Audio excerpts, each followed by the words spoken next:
Friend, तो कैसे आप लोग? आशा करता हूँ कि अच्छे होंगे। तो देखिए जो सवाल है, ये देखिए सारणी का सवाल है। बहुत ही इंपॉर्टेंट चैप्टर है, क्योंकि इसमें एग्जाम में कम से कम आप लोग का 5 से 6 नंबर का प्रश्न पूछा जाता है। तो ऐसे सवालों को करने के लिए आप बहुत आसानी से सवाल को हल कर सकते हैं। तो इस सवाल में हम आपको बताएंगे कि किस प्रकार से इसको हल करेंगे। तो आप जानते होंगे कि ये जो होता है इसे कॉलम कहते हैं। ये जो देख सकते हैं कि जो ऊर्ध्वाधर, इसे कॉलम कहते हैं। ये जो होता है इसे रो कहते हैं, यानी पंक्ति कहते हैं हिंदी में। तो इसको हल करने के लिए सबसे पहले आपको यहाँ पे एक त्रिभुज जैसा बनाना होता है। उसके बाद जिसे कहते हैं सारणी का जो मान ज्ञात होगा यहीं से ज्ञात होगा। और देखिए जब इसको हम हल करते हैं तो इसको प्लस मानते हैं, इसको माइनस मानते हैं, फिर इसको प्लस मानते हैं, यानी प्लस माइनस के हिसाब से चलता रहता है। तो जब हम जैसे यहाँ पे लिखेंगे कि जब 2 लिखेंगे तो यहाँ पे ये पूरा रो गायब कर देंगे और ये पंक्ति, यानी यहाँ पर ये सब मान लेंगे कि ये यहाँ पे नहीं है। और इसका जो तिर्यक मल्टीप्लाई करेंगे और इसका मान ज्ञात करेंगे। तो जब इसको मान लेंगे कि ये नहीं है, तो इसका जब गुणा करेंगे तो 6 का 3 में करेंगे, यानी 6 इंटू 3 करेंगे। और माइनस जो है इसका तिर्यक मल्टीप्लाई करेंगे तो यहाँ पे 2 इंटू 1 हो जाएगा। और यहाँ पे हमने पहले बताया था कि इसके बाद माइनस लेंगे तो -3 होगा, क्योंकि प्लस माइनस प्लस चलेगा। -3 लेंगे तो ठीक उसी प्रकार इसमें भी जो ऊपर का जो है पंक्ति, इसको मानेंगे कि ये नहीं है, और ये जो कॉलम है इसको मानेंगे कि नहीं है। तो यहाँ पे जो इसका जब तिर्यक मल्टीप्लाई करेंगे तो 5 इंटू 3 और -1 इंटू 1 होगा। तो यहाँ पे लिखेंगे 5 इंटू 3 -1 इंटू 1। और जब यहाँ पे देखेंगे कि प्लस होगा, क्योंकि प्लस माइनस प्लस आया तो +4 अंदर।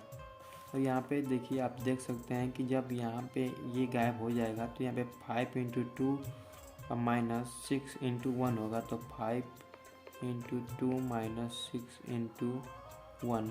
तो इसको जब हल करेंगे तो यहाँ पे देखेंगे कि त्रिभुज बाहर, तो यहाँ पे 2 कोष्ठ में 6 इंटू, जब 6 में 3 का गुणा करेंगे तो 18 होगा। 18 माइनस 2 का 1 में करेंगे तो 2 ही होगा, -3 कोष्ठ में। जब 5 में 3 का करेंगे तो 15 होगा, -1 में 1 का गुणा करेंगे तो 1 होगा, प्लस 4 कोष्ठ में 5 में 2 का करेंगे तो 10 होगा, -6 का 1 में करेंगे तो -6 होगा। जब इसको हम हल करेंगे तो यहाँ पे 2 कोष्ठ में 18 में से 2 जाएगा तो 16 होगा, और -3 कोष्ठ में 15 में से 1 जाएगा तो 14 होगा, और +4 कोष्ठ में 10 में से 6 जाएगा तो 4 होगा। तो जब इसका अंदर मल्टीप्लाई करेंगे तो 16 में जब 2 का करेंगे, जब यहाँ पे जब 14 में 3 का गुणा करते हैं तो 42 हो जाता है, और प्लस जब 4 में 4 का गुणा करेंगे तो 16 हो जाएगा। तो जब इसको हल करेंगे तो यहाँ पे देखते हैं कि जब यहाँ पे +32 और -42 और +16 है, तो यहाँ पे आप जब इसको इसमें से घटाएंगे तो यहाँ पे 0 आएगा, और यहाँ पे 1 आएगा, -10 +16। और जब इसको हल करेंगे तो यहाँ पे देखेंगे कि इसका आंसर जो है 6 आएगा। तो यही हमारा आंसर होगा। तो आशा करता हूँ कि वीडियो अच्छी लगेगी। तो बढ़ते हैं नेक्स्ट सवाल की ओर। अगर कोई भी डाउट हो तो हमें कमेंट में जरूर पूछिएगा। हमारे इंस्टा पे फॉलो करके वहाँ से पूछ सकते हैं, जिसका लिंक हमने इस वीडियो के डिस्क्रिप्शन में दे दिया है। तो चलिए बढ़ते हैं नेक्स्ट सवाल की ओर। हेलो फ्रेंड, तो बढ़ते हैं नेक्स्ट सवाल की ओर। तो इसमें आप देख सकते हैं कि यहाँ पे दिया क्या है कि x का मान जो है हमें ज्ञात करना है। तो ऐसे सवालों को बहुत आसानी से आप कर सकते हैं। और देखिए हम इस वीडियो में या एक और वीडियो प्रोवाइड करेंगे जो कि सारणी का ही होगा, लेकिन इसमें सारे जो सवाल होंगे इंपॉर्टेंट होंगे। वो आपके एग्जाम के पॉइंट ऑफ व्यू से बहुत ही इम्पॉर्टेंट है, क्योंकि इस जो वीडियो में हम और एक जो अगला वीडियो बनाएंगे उसमें हम इम्पॉर्टेंट जो सवाल होंगे उन्हें भी हल बस कराएंगे, क्योंकि देखिए इंपॉर्टेंट सवाल बहुत ज़रूरी थे। तो देखिए हम बढ़ते हैं एक सवाल की ओर। तो देखिए इस सवाल में दिया है कि यक्स का मान ज्ञात करना है। तो यक्स का मान बहुत ही आसानी से आप ज्ञात कर सकते हैं। तो यक्स का मान आप देखिए यहाँ पे इसको जब हल करते हैं तो देखिए हमने पहले बताया था कि तिर्यक जो होता है मल्टीप्लिकेशन करना होता है। तो जिससे यहाँ पे आप देख सकते हैं जब तिर्यक गुणा करते हैं तो यहाँ पे इसका मान आता है, जब 3 का इसमें करेंगे तो 3 गुणित 1 करेंगे, और यहाँ पे हमने बताया था कि माइनस लिखेंगे और माइनस लिखने के बाद जो यक्स है यक्स का गुणा करेंगे तो माइनस एक्स स्क्वायर होगा, और बराबर सेम इधर भी उसी तरह करना है। तो 3 में 1 का करेंगे तो 3 होगा, और माइनस 4 में 2 का करेंगे तो 8 होगा। तो यहाँ पे आप देख सकते हैं जब इसको हल करेंगे तो 3 माइनस एक्स स्क्वायर बराबर माइनस 5 होगा।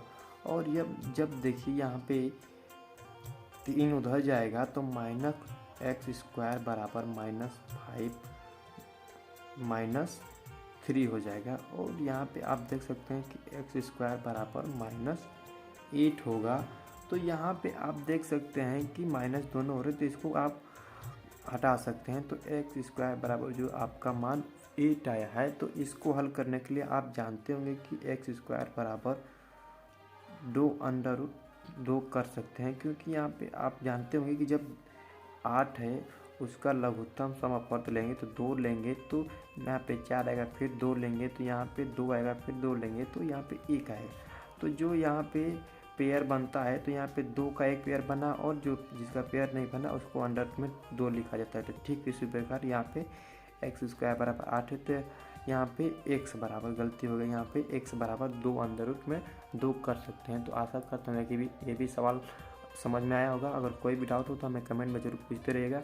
और बढ़ते हैं नेक्स्ट सवाल की ओर। और जितने भी हम सवाल लगाएंगे बहुत ही इंपॉर्टेंट है एग्ज़ाम के पॉइंट ऑफ व्यू से, तो ऐसे ही सवाल आपको जो है फर्स्ट सेमेस्टर के एग्ज़ाम में पूछे जाएंगे। तो बढ़ते हैं नेक्स्ट सवाल की ओर। हेलो तो कैसे आप लोग, आशा करता हूँ कि अच्छे होंगे। और जो हमने पिछला 2 सवाल बताया आशा करता हूँ कि समझ में आया होगा। तो बढ़ते हैं नेक्स्ट सवाल की ओर। तो इसमें दिया गया है कि बिना प्रसार किए जो सारणिक है उसका मान ज्ञात करना। तो देखने में तो ये सवाल लग रहा होगा जैसे कि बहुत बड़ा है, लेकिन अगर आप इस मेथड को जान जाएंगे तो बहुत ही आसानी से आप इस सवाल को हल कर लेंगे। तो हमने पहले बताया था कि ये जो होता है वो जो हॉरिजॉन्टल होता है तो उसे हम रो यानी पंक्ति कहते हैं, और जो यहाँ पे वर्टिकल होता है उसे कॉलम कहते हैं।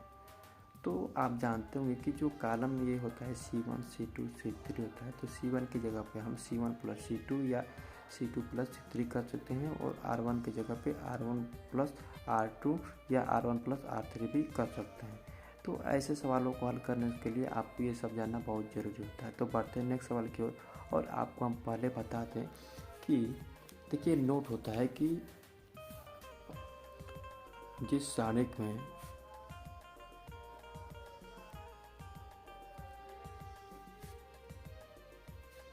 दो रो या 2 कॉलम समान होते हैं,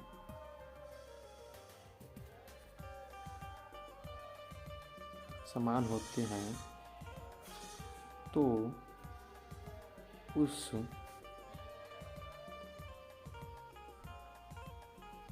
जो सारणिक का मान होता है 0 होता है।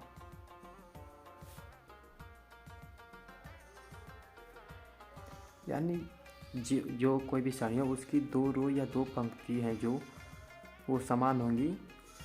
सॉरी भूल गए, 2 रो या पंक्ति उसको एक कहते हैं। जो 2 रो या 2 कॉलम समान हो तो उस पंक्ति का वो जो सारणी होता है उसका मान 0 होता है। तो हमें यहाँ पे ज्ञात करना है कि अगर हम यहाँ पे देखते हैं कि 1 है और यहाँ पे भी 1 लाते हैं तो इस सारणी का मान जो है 0 हो जाएगा। तो 1 मान लाने के लिए हमने पहले बताया था कि जब आप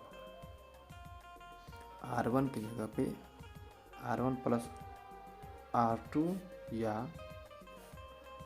R1 की जगह पे R1 प्लस R3 लिख सकते हैं। तो ठीक हम यहाँ पे इस प्रकार लिखते हैं, जैसे कि C2 है तो यहाँ पे लिखेंगे C2 प्लस C3। तो चलिए हम इस मान को लिखते हैं।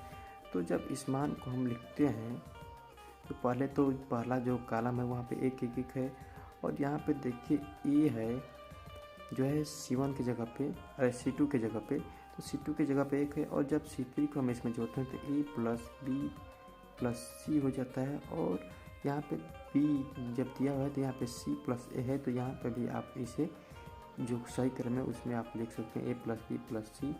और यहाँ पे देखिए जब C है तो A प्लस B है, तो इसको भी आप सही से लिखेंगे। तो यहाँ पे A plus B plus C हो जाएगा। और ये मान होता है C3 वो C3 अपनी जगह पर रखता है, क्योंकि हमने C2 के मान पे C2 प्लस C3 किया है, ना कि C3 की जगह पे कोई अदर मान लिखा है। तो यहाँ पे B प्लस C होगा, C प्लस A होगा, जो जैसा मान है वहाँ पे वैसा ही रख देंगे। तो जब इसको हम लिखते हैं तो चलिए थोड़ा इसको आगे बढ़ा लेते हैं। तो यहाँ पे आप देख सकते हैं कि जो है यहाँ पे आप A plus B plus C जो है C2 में यानी C2 कॉलम में कॉमन है, तो इसको आप बाहर लिख सकते हैं। तो यहाँ पे A plus B plus C को बाहर लेते हैं यानी कॉमन लेते हैं, तो इसको आप यहाँ पे जो फर्स्ट कॉलम है एक एक होगा और यहाँ पे भी एक एक होगा, क्योंकि हमने इस पूरे जो है A plus B plus C को कॉमन ले लिया है। और यहाँ पे जो B प्लस C वो सेम रहेगा, यानी आप किसी एक में से कॉलम में से हो या पंक्ति हो उसमें से आप कॉमन लिख सकते हैं। तो C प्लस A और A प्लस B है। अगर कोई भी डाउट हो तो हमें कमेंट में पूछिए, क्योंकि देखिए आप अगर कमेंट में पूछते हैं तो हमारा भी मनोबल बढ़ता है और हम आपके लिए वीडियो प्रोवाइड करते हैं। तो देखिए यहाँ पे हमने पहले बताया था कि किसी भी सारणिक में 2 रो या 2 कॉलम समान होते तो उस सारणी का मान 0 होता है। तो आप यहाँ पे देख सकते हैं कि A plus B plus C कोष्टक बंद गुणा 0 कर देंगे तो ये जो है सारणी का मान 0 हो जाएगा। यानी आप जानते हैं कि किसी भी सारणी का 2 रो या 2 कॉलम समान तो उस सारणी का मान 0 होता है। तो इस प्रकार से हमारा यहाँ पे 0 आंसर आया। अगर कोई भी डाउट हो तो हमें कमेंट में जरूर पूछेगा। बढ़ते हैं नेक्स्ट सवाल की ओर।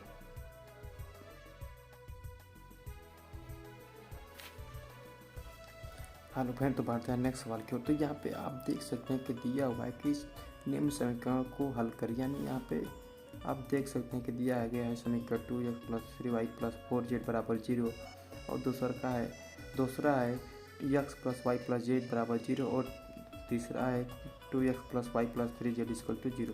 तो इसको हल करने के लिए मात्र आपको बहुत ज़्यादा दिमाग लगाने की ज़रूरत नहीं है, बहुत ही आप आसानी से ऐसे सवालों को हल कर सकते हैं। तो ऐसे सवालों को हल करने के लिए आपको सबसे पहले यहाँ पे एक सारणिक बनाना पड़ता है। तो सारणिक बनाने के लिए आप जानते हैं यहाँ पे एक त्रिभुज बराबर लिखेंगे और यहाँ पे 2x है तो 2 लिखेंगे और यहाँ पे 3y है तो यहाँ पे 3 लिखेंगे और यहाँ पे 4z है तो यहाँ पे 4 लिखेंगे। तो यहाँ पे देखिए यहाँ पे सिर्फ xyz लिखा है, तो यहाँ पे जो xyz है इसका मान 1 होगा तो 1 लिखेंगे 1 लिखेंगे 1 लिखेंगे। और यहाँ पे जो है तीसरा है तो यहाँ पे 2x plus y plus 3z है तो यहाँ पे इसका मान जो है 2 लिखेंगे, इसका जो y का मान है अगर नहीं दिया है तो 1 लिखेंगे और इसका मान 3 लिखेंगे। तो ये आपका जो है सारणिक बन के तैयार हो गया। और जबकि हमने पहले सवाल बताया था कि ऐसे सारणिक को हल करने के लिए आपको करना क्या है, तो आपको ऐसे सवाल को हल करने के लिए सबसे पहले यहाँ पे एक त्रिभुज बनाना है। उसके बाद 2 कोष्ठ में, यहाँ पे जब 2 कोष्ठ में करेंगे तो आप मान लेंगे कि ये जो है कॉलम, ये जो है पंक्ति नहीं है और ये कॉलम नहीं है। तो यहाँ पे आप देख सकते हैं कि कॉलम पंक्ति नहीं है, तो यहाँ पे 1 इंटू 3 होगा तो 1 इंटू 3 करेंगे और माइनस जो है लिखेंगे और यहाँ पे 1 इंटू 1 करेंगे तो यहाँ पे 1 इंटू 1 करेंगे कोष्ठक बंद। और हमने बताया था कि प्लस माइनस प्लस के हिसाब से चलता है। अगर आपने सवाल लगाया होगा तो आपको समझ में आ ही रहा होगा कि कैसे ये सारणिक हल किया जाता है, क्योंकि आप 12 पास करने के बाद डिप्लोमा में गए होंगे तो आप जानते हैं कि 12 का जो है उसमें बहुत से सारणिक और आव्यूह के सवाल हल कराए गए हैं। लेकिन आप जानते हैं कि जो आव्यूह है वो आपका जो है फर्स्ट सेमेस्टर में नहीं है। तो आप यहाँ पे देखिए, यहाँ पे जब आगे बढ़ते हैं तो -3 कोष्ठ में और ये कॉलम गायब हो जाएगा और ये पंक्ति गायब हो जाएगी। तो यहाँ पे 1 इंटू 3 हो जाएगा, -1 इंटू 2 हो जाएगा।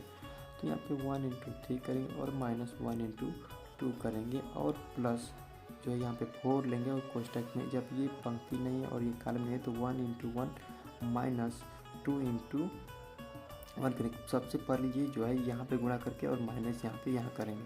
तो यहाँ पे आप देख सकते हैं 1 इंटू 1 -1 इंटू 2। और जब इसको आप हल करेंगे तो यहाँ पे 2 कोष्ठ में 3 1 में जब 3 का करेंगे तो 3 और 1 में 1 का करेंगे तो माइनस होगा और -3 कोष्ठ 1 में 3 का करेंगे तो 3 होगा और -1 में 2 का करेंगे तो 2 होगा और +4 कोष्ठक में 1 में 1 का गुणा करेंगे तो 1 होगा और -1 में 2 का गुणा करेंगे तो 2 होगा। और जब आप इसको हल करेंगे तो 2 कोष्ठ में यहाँ पे 3 में से -1 जाएगा तो यहाँ पे 2 होगा और -3 3 और कोष्टक में 3 में से जब 2 जाएगा तो 1 होगा और प्लस 4 कोष्टक में 1 में से -2 जाएगा तो यहाँ पे आप जानते हैं कि इसका मान -1 होगा। तो जब इसको हल करेंगे तो 2 में 2 का मल्टीप्लाई करेंगे तो 2 होगा और -3 में 1 का मल्टीप्लाई करेंगे तो -3 होगा और 4 में -1 का मल्टीप्लाई करेंगे तो -4 होगा। तो जब इसको आप हल करेंगे तो -7 + 2 होगा और इसका मान आप देख सकते हैं कि -5 आया हुआ है। तो यहाँ पे आप इसको आसानी से हल कर लेंगे। तो आशा करता हूँ कि ये सवाल जो है आपको समझ में आया होगा।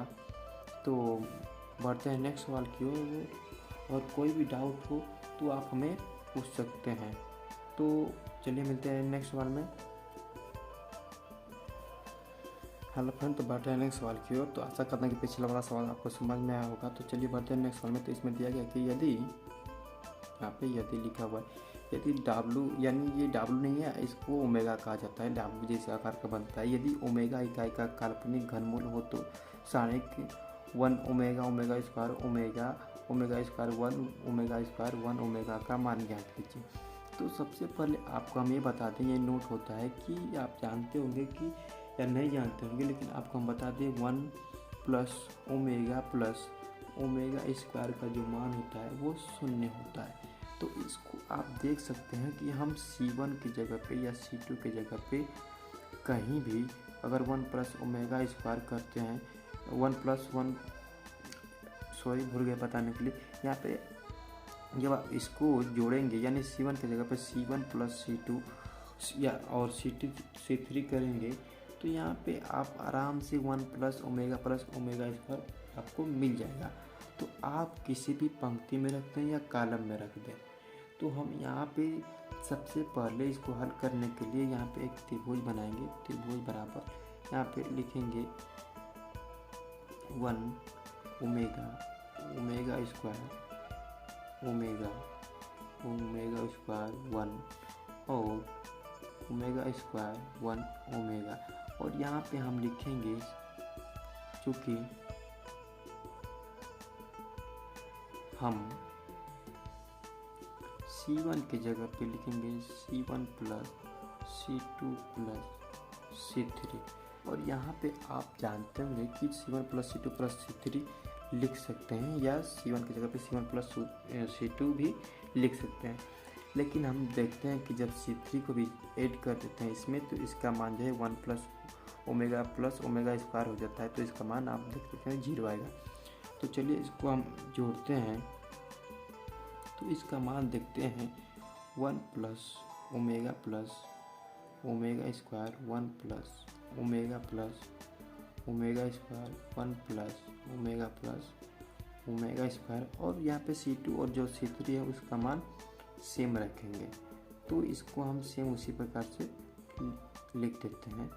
तो यहाँ पे जब इसको हम सेम उसी प्रकार से लिखते हैं तो यहाँ पे हम देखते हैं कि 1 प्लस ओमेगा स्क्वायर जो है इसका मान 0 आता है। तो इसका बराबर लिखेंगे 0 और यहाँ पे ओमेगा स्क्वायर 1 ओमेगा। क्योंकि यहाँ पे आप जब इसका मान 0 है तो यहाँ पे आप डायरेक्ट 0 लिख सकते हैं। और जब आपने इसका मान डायरेक्ट 0 लिख दिया तो आप जानते होंगे आप इसको जब हल करेंगे तो इसका मान 0 होगा। यानी यहाँ पे आप सीधा लिख सकते हैं कि जो सारणी का हमारा मान होगा वो 0 होगा। अगर आप ऐसा करना नहीं जानते हैं तो आप देखिए आप इस तरह से प्रसार कर देते हैं, आप इस तरह से इसको लेके करेंगे तो सारा का मान 0 आएगा। यानी इस सारणी का जो मान है वो 0 आएगा। अगर कोई भी डाउट हो तो हमें कमेंट में ज़रूर बताइएगा। तो मिलते हैं, पढ़ते हैं नेक्स्ट सवाल की ओर। देखिए क्योंकि आपको अगर वीडियो अच्छा लगे तो हमारे चैनल को सब्सक्राइब कीजिएगा ताकि एक सब्सक्राइब से हमारा मोटिवेशन बढ़ता है और हम आपके लिए